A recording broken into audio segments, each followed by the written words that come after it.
58 വർഷം മുമ്പ് കോവളം തീരത്ത് മണ്ണുരുട്ടി കളിച്ച കെയ്റ്റ് അതേ തീരത്ത് വീണ്ടും എത്തി. 61 വയസ്സുള്ള കെയ്റ്റിന് അന്ന് പ്രായം 3 മാത്രം.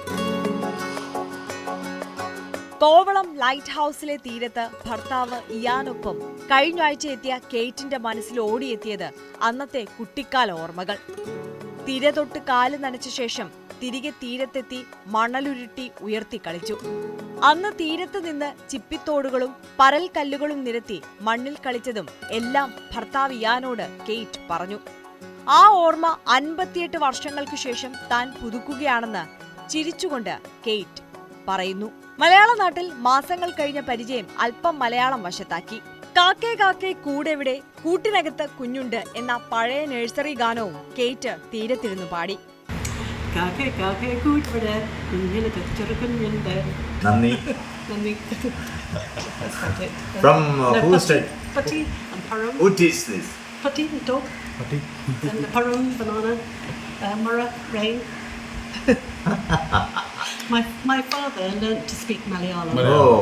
Yes, he spoke very well. Yes. But my sisters and myself, we didn't really. We just picked up.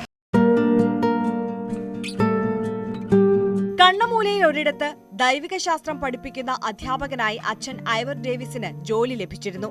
അതനുസരിച്ചായിരുന്നു ഇന്ത്യയിലെത്തിയത്. തുടർന്ന് തിരുവനന്തപുരം കണ്ണമൂലയിൽ താമസമാക്കി.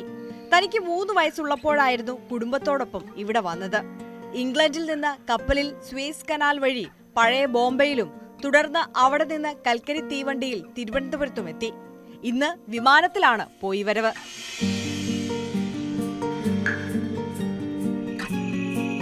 അന്നു താൻ കണ്ട കോവളം തീരത്തിന്റെ രൂപം പാടെ മാറിയിട്ടുണ്ട്. അമ്മ സൂസൻ, അച്ഛൻ, സഹോദരിമാരായ സാലി, റേച്ചൽ എന്നിവർക്കൊപ്പമായിരുന്നു കോവളം തീരത്ത് എത്തിയത്. ഇവിടെ നിന്ന് വളരെ അകലെയായിരുന്നു അന്നത്തെ തീരം. കരഭാഗത്ത് വയലുകളും ചതുപ്പുകളും തെങ്ങിൻ തോപ്പുകളും ഉണ്ടായിരുന്നു.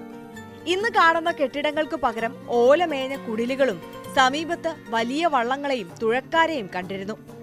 കടലിൽ നിന്ന് ഏലസ ഐലസ എന്നു പാടി വല വലിച്ചു കയറ്റുന്നതും രസകരമായ കാഴ്ചയായിരുന്നുവെന്ന് കെയ്റ്റ് ഓർത്തെടുത്തു. ഓടിക്കളിക്കുന്ന സമയത്ത് ദാഹം വന്നപ്പോൾ നാട്ടുകാരായ സ്ത്രീകൾ കരിക്ക് തന്നതും ഇന്നും ഓർമ്മയിലുണ്ട്. ഞങ്ങൾ 3 പേരും തിരയിൽ തൊട്ടും മണലിൽ ഉരുണ്ടും കളിച്ച നിമിഷങ്ങൾ അച്ഛൻ അന്നത്തെ പഴയ ക്യാമറയിൽ പകർത്തിയിരുന്നു. അതെല്ലാം അമ്മ സൂസൻ ആൽബമാക്കി സൂക്ഷിച്ചിരുന്നു. ആ ഫോട്ടോകൾ തന്റെ പക്കൽ ഇപ്പോഴും ഉണ്ടെന്ന് കെയ്റ്റ് പറഞ്ഞു.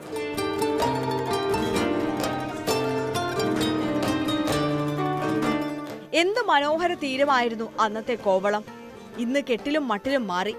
തീരത്ത് നിന്ന് വളരെ അകലെയായിരുന്നു അന്ന് കടലെന്ന ഓർമ്മയും അവർ പങ്കുവച്ചു. ഏറെക്കാലം തിരുവനന്തപുരത്ത് കഴിഞ്ഞത് കാരണം ഇവിടുത്തെ സംസ്കാരവും ആളുകളുടെ സ്നേഹവും പിടിച്ചുപറ്റാനായി. കുട്ടിക്കാലത്ത് മൃഗശാലയിൽ എത്തിയതും സിംഹത്തെ കാണാൻ കൊതിച്ചതും കിഴക്കേക്കോട്ടയിലെ ആൽമരത്തിൽ കണ്ടിരുന്ന വവ്വാൽ കൂട്ടങ്ങളും കെയ്റ്റിന്റെ മറക്കാത്ത കുട്ടി ഓർമ്മകളാണ്. ഈ ഓർമ്മകളെ പശ്ചാത്തലമാക്കി താനിപ്പോൾ ഇവിടുത്തെ ഗ്രാമങ്ങളുടെയും കാളവണ്ടിയുടെയും ഒക്കെ ചിത്രങ്ങൾ വരച്ചിരുന്നു. ഇലയിട്ട് മോരും കൂട്ടിയുള്ള ഭക്ഷണം തനിക്കും ഭർത്താവിനും ഇഷ്ടമാണ്. ഇനിയും ഇവിടെ തിരിച്ചുവരും.